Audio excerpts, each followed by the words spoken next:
तक आज मेरे प्राण नहीं बचेंगे। हे भगवान, अगर यही दर्द उस महल में देती तो आज मैं ये दिन नहीं देखती। इस जंगल में कहाँ जाऊं, किसी बुलाऊं, कौन मेरी बात सुनेंगे। मुझे दर्द सहा नहीं जा रहा है। आगे बढ़ जो रंगे हाँ उठा लइगे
जंगलवा में भाग जागल हो।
हे ईश्वर, आज मुझे इस जंगल में एक बेटा जन्म लिया है।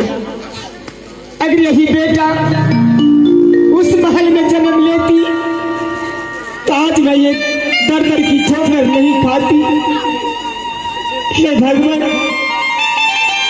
अगर मुझे पुत्र ही दिया तो इस जंगल में आकर के दिया।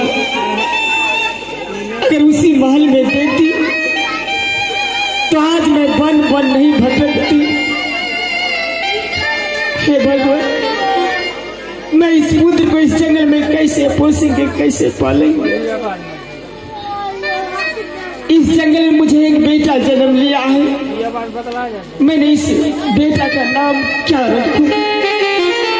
ठीक है, मैंने इसका नाम ध्रुव कुमार रखता हूँ। ध्रुव कुमार। अरे महल में लेती है जल,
आइए दोस्तों, इस बच्चे को जो दुखियारी ने जंगल में जन्म दिया, इस बच्चे को तेल लगाने के लिए आए हैं पुरस्कार देने वाले श्रीमान।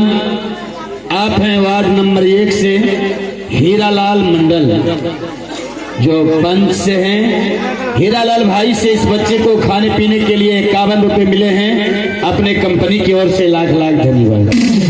हे भगवान, मेरा इस दुनिया में कोई सहारा नहीं है, मेरा एक सहारा एक मेरा बेटा है। मैं अपने पुत्र को साथ में लेकर के जा रही हूँ नगर बस्ती।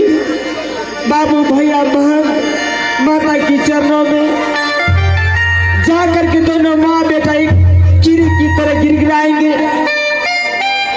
अगर बाबू भैया माँ बहन को दया आएंगे तो उन्होंने जरूर मुझे 10-5 से मदद करेंगे। मैं जा रही हूँ आगे तो हरे समय के।